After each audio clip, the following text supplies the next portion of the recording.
Guys, तो कैसे हैं आप सब लोग। तो एक बार फिर से आ चुकी हूँ मैं बिग बॉस की चटपटी सी गॉसिप लेके, चटपटी खबरें लेके, जो कि कल के एपिसोड के बारे में होंगी। तो कल का एपिसोड हमने देखा और कल का एपिसोड थोड़ा मजेदार था और थोड़ा बोरिंग हो गया था, थोड़ा सा इरिटेटिंग हो गया था, क्योंकि सारा ने जो जो कांड किया उसके बाद ना सर घूम रहा था। मतलब ऐसा लग रहा था कि यार प्लीज इसको निकालो घर से। एनीवेज, तो सबका स्वागत करती हूँ मेरे चैनल पहाड़ी रोबर्ट्स में। तो गाइस, एक चीज का बहुत बुरा लग रहा था कि आने वाले वीकेंड के वार पे सलमान खान नहीं आने वाले हैं। सलमान खान की जगह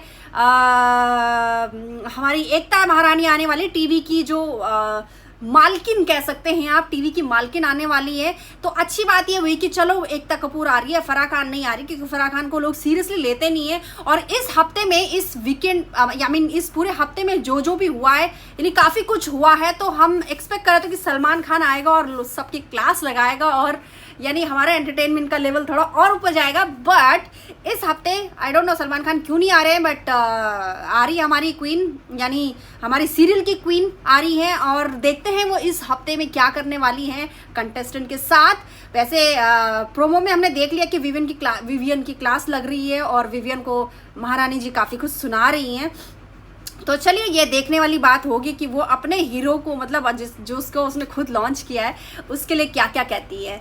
तो कल के एपिसोड की बात करें तो यार सारा ने बहुत इरिटेट किया। सारा ने मतलब इस लेवल तक इरिटेट किया कि उसको समझ में नहीं आता कि एक तो कंटेंट होता है, मतलब एक प्रॉपर कंटेंट होता है, और एक होता है कि तू मतलब जो तुम्हारी ऑडियंस है उसको इतना इरिटेट कर रही है कि उसको कंटेस्टेंट को इरिटेट करना था, अपने फेलो जो उसके साथ वहाँ पे रह रहे थे उनको इरिटेट करना था। बट हम लोग इतना इरिटेट हो रहे थे कि समझ में नहीं आ रहा था यार। दोनों पति को तो लगा कि यार मेरी बीवी चलो भाई कुछ कंटेंट दे रही है, शायद इस वीकेंड में ये सेव हो जाए। तो एनीवेज, इन दोनों में से कोई एक जाना चाहिए, आरफिन जाए या सारा जाए, कोई एक तो जाना चाहिए इस वीकेंड पे। किसी एक घर से बाहर निकालो भाई, हम लोग बहुत पक गए इन दोनों को देख के।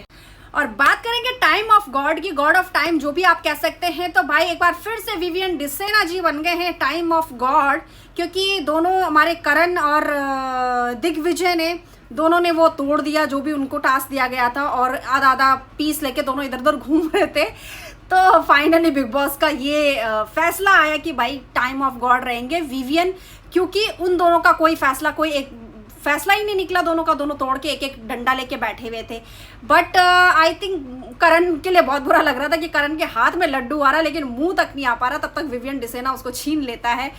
But I think big boss को चेंज कर देना चाहिए था इस बार, विवियन को फिर से नहीं बनाना चाहिए था। थोड़ा औरों की भी गेम देखो भाई, विवियन को ही तुम सब कुछ देते रहोगे तो औरों को तो दिखेगा ही नहीं। और करण तो वैसे ही तुम्हारी वजह से डाउन हो रहा है, करण तो दिख ही नहीं रहा है इस वजह से कि विवियन को ही इतना चांस दिया जा रहा है। मतलब करण को कोई पूछ ही नहीं रहा है बिग बॉस में, तो उसको शायद थोड़ा सा वो सुप्रियोरिटी जो बोलते हैं ना, क्या बोलते हैं, कुछ ऐसी बोलते हैं लोग, वो कॉम्प्लेक्स आ रहा, तो मुझे ऐसा लगता है। तो विवियन की जगह अगर ये चांस अगर रजत को भी दिया जाता है या दिग्विजय को या फिर करण को दिया जाता है तो ज़्यादा अच्छा होता है, ज़्यादा मज़ा आता है। क्योंकि विवियन का हमने गेम देख लिया था, एज अ टाइम गॉड हमने देख लिया था कि वो क्या करने वाला है, और अगेन वो वही करने वाला है जो उसने लास्ट टाइम किया था। बात करेंगे हमारी माताजी, एक माताजी बैठी हुई है जो शिल्पा माताजी अंदर बैठी हैं। उन्होंने भी काफ़ी इरिटेट किया इस लास्ट वाले एपिसोड में। उन्होंने अपनी माँ का जो भूमिका होती है ना, उस घर की माँ की जो भूमिका होती है, पूरी भूमिका निभा रही थी यार। इतना इरिटेट कर रही थी, चुप हो जा, मेरा बच्चा, मेरा ये, मेरा वो। यार वो सब तुम्हारे साथ हैं भाई, सब तुम्हारे साथ कॉम्पिटिटर है तुम्हारे। यार क्या है, तुम किसी को बेटा बनाई जा रही है, किसी को ये बनाई जा रही है, वो बनाई जा रही है। इनफ यार, ईशा मेरी डार्लिंग, मेरा ये, चुप हो जा। ईशा भी चाहती है वो कंटेंट दे, लेकिन ये चुप कर दे रही है। ईशा मत कर। इनको समझ में नहीं आता है, इनको समझने की ज़रूरत है कि भाई कहाँ पे मुझे बोलना चाहिए। तो करण बिल्कुल सही था, और यहाँ पे चुप ने भी बहुत सही किया कि मैडम चुप हो जाइए, बहुत हो गया, आप क्यों बीच में पड़ रही है भाई, उनको चुप नहीं होना, तुम क्यों बीच में पड़ रही हो। और श्रुतिका को देख के बड़ा गुस्सा आ रहा था इस बार की। श्रुतिका मतलब क्या वो सारा के पीछे लगी हुई। हाँ भाई, तुझे भी कंटेंट चाहिए, लेकिन क्यों जो इतना इरिटेट ऑलरेडी कर रही है, तुझे उसी के पीछे भाग भाग के अपना कंटेंट लेना है। तो यार वो थोड़ा इरिटेटिंग हो रहा था। और यहाँ पे करण ने बहुत अच्छा बोला कि भाई ये जो तुम कर रही थी वो भी कोई शो से कम नहीं था। अगर तुम हमको बोल रही हो कि हम लोग शो की तरह उस सारी चीज़ों को देख रहे थे, तो तुम भी तो वही कर रही थी, हम तुमको शो की तरह देख रहे थे, तुम भी तो अपना शो दिखा रही थी। और सारा मतलब क्या क्या नहीं बोल रही हो, क्या उसको समझ में नहीं आ रहा है कि जो सारी चीजें वो मारेंगे फिर से आकर, उठो यहाँ से। वो बेचारी को इतना वरी है कि तुम अपने आप के लिए खड़े नहीं रह सकते हो। यूजलेस बेबी है कि अकेला भी नहीं सोता ही। सारी चीजें वो बोल रही है, कोई तुक नहीं है। बेबी सिटिंग कर रहे हैं, बेबी ये बेबी वो, क्या है मतलब अविनाश तो उन दोनों की सुनता भी नहीं है, तो ये इसको क्या लग रहा है कि ये दोनों उसकी बेबी सिटिंग कर रहे हैं। बट एनीवे सारा ने अपने आप को दिखाने के लिए अपना पूरा एपिसोड चला दिया उसने अपने ऊपर कैमरा रख के, तो उसकी स्ट्रैटेजी काम आई। और देखते हैं वीकेंड के वार पे वो बच पाती कि नहीं बच पाती। बट मैं तो चाहती हूँ कि भाई उस सारा को बाहर भेजो, या तो आरफिन को, या मैं तो कह रही दोनों को बाहर भेज दो भाई। ना तो वो कोई कंटेंट दे रहे और जब वो बोलते हैं तो बड़ा गुस्सा आता है मुझे, तो सीरियसली मुझे नहीं अच्छा लगता उन दोनों को देखना, माइंड कोचों को। और नेक्स्ट बात करेंगे अविनाश की। तो अविनाश को देख के ऐसा लग रहा था कि अविनाश कैसे कंट्रोल कर रहा है, अविनाश मार दे, लगा दे इसके। बट एनीवेज शो में है और टेलीविजन पे है, तो उनको थोड़ा सा अपने आप को थोड़ा सा कंट्रोल करके रखना पड़ेगा, क्योंकि अविनाश के वैसे ही लांछन लगे हुए हैं कि इसको कंट्रोल नहीं, अपने गुस्से पे कंट्रोल नहीं। बट अविनाश ने जिस तरह से अपने आप पे कंट्रोल करके रखा, काबिले तारीफ है, मानना पड़ेगा लड़के को कि हाँ भाई। और एलिस तो पूरी टाइम बस वो तो ईशा को पकड़ के बस, बहन तो ये मत कर ईशा, ये वो। यार एलिस अपना भी कुछ कर ले माते, तू ईशा की चौकीदारी करने गई वहाँ, ईशा और अविनाश की बेबी सिटिंग वो तो सही कर रही है, तू ये दोनों की बेबी सिटिंग कर रही है। ये जो एलिस है ये इन दोनों की बेबी सिटिंग कर रही है। तो इसको देख के तो बड़ा गुस्सा आ रहा था कि भाई तू छोड़ दे उनको भाई, उनको अपना लड़ने दे, तू क्यों बीच में घुसी जा रही।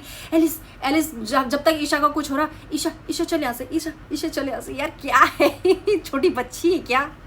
लास्ट वाले एपिसोड में हमारे जो 2 वाइल्ड कार्ड थे वो इतना ज़्यादा दिखे नहीं, क्योंकि ऑलरेडी इन्होंने इतनी भसड़ मचा दी थी कि उन दोनों को दिखने का मौका नहीं मिला, कशिश को दिखने का मौका नहीं मिला। बट लगता है कि कशिश अभी उसकी तरफ, अविनाश की तरफ, मुझे ट्रायंगल लगने लगेगा, ट्रायंगल बनने वाला है कि कशिश अविनाश और ईशा का, क्योंकि अविनाश ईशा की तरफ है और कशिश अविनाश की तरफ है, और ईशा पता नहीं किसकी तरफ है। ईशा का देखना पड़ेगा ईशा किसकी तरफ जाती है। बट अब ईशा, मुझे लगता है कि ईशा भी जेलस होएगी जब अविनाश और कशिश बात करेंगे, तो ईशा ऑब्वियसली अविनाश की तरफ लेगी आगे, तो पता नहीं क्या। बट एक ट्रायंगल टाइप का कुछ बनने वाला है, मुझे ऐसा लगता है, और वो देखने में और भी मज़ा आने वाला है। और करण को देख के समझ में नहीं आ रहा है यार, करण प्लीज तू या तो तू ओपिनियन दे, या फिर तू गेम से हट जा भाई, तेरा कुछ नहीं समझ में आ रहा है, तू कर क्या रहा है। इतनी बड़ी लड़ाइयाँ चल रही थी, करण अपना साइड में, एक तरफ से श्रुतिका ने सही भी बोला कि तुम एक शो की तरह देख रहे हो। वो अगर अपनी बुरी ओपिनियन नहीं दे सकता तो अच्छी ओपिनियन दे, अच्छी नहीं दे सकता तो बुरी दे भाई, कुछ तो कर, तू कुछ तो दिखा अपना। तो ये तो समझ में नहीं आ रहा कि करण क्यों इतना बैक फुट पे चला गया है, वो दिख नहीं रहा है, बिल्कुल भी नहीं दिख रहा है। और चुम का भी ना कुछ समझ में नहीं आ रहा। चुम भी मुझे लगता है कि बिग बॉस ने उसको एज अ कुक वहाँ पे अपॉइंट किया है कि तू सारे घर वालों के लिए खाना बनाएगी, उनका ध्यान रखेगी, बाकी वो कुछ नहीं कर रही है। घर वालों के लिए खाना बनाते हुए भी कितना बिग बॉस उसको दिखाएंगे, कितना कैमरा लगाएंगे उस पर। यार कुछ तो करना पड़ेगा तुझे, कुछ तो कर, तू बस तू खाना बनाने के अलावा कुछ और कर ले। करण ने बोला था कि इसको खाना बनाने से हटाओ, ये कहीं और दिखे, क्योंकि वो 24 घंटा उसी में रहती है और खाना बनाते हुए कोई कितना ही देख लेगा। या तो झगड़ा वगड़ा कुछ कर ले तो तभी तेरे पर कैमरा आ सकता है, अदरवाइज कैमरा नहीं आने वाला भी तो अगर खाना बनाती रहेगी तो। और हमारे बग्गा पाजी इस एपिसोड में भी बिल्कुल जीरो थे, और वो आगे के एपिसोड में पता नहीं क्या करने वाले हैं, तो देखते हैं आने वाले एपिसोड्स में क्या होने वाला। तो चलिए भाई, ये थी कल की गॉसिप, कल के एपिसोड की सारी खबरें जो भी कह सकते हो आप, वो थे। तो आई होप आपको मज़ा आ रहा होगा बिग बॉस देखने में, मुझे तो बड़ा मज़ा आ रहा है, और उम्मीद करती हूँ आपको ये एपिसोड मेरा वाला भी अच्छा लगा हो। तो चलिए भाई, इसी के साथ आज के लिए बाय बाय, टाटा, अपना ध्यान रखिए, कल फिर आइए, कल एक नई एपिसोड के साथ मैं भी फिर आऊँगी। तो आप सबको नमस्कार, जय श्री राम।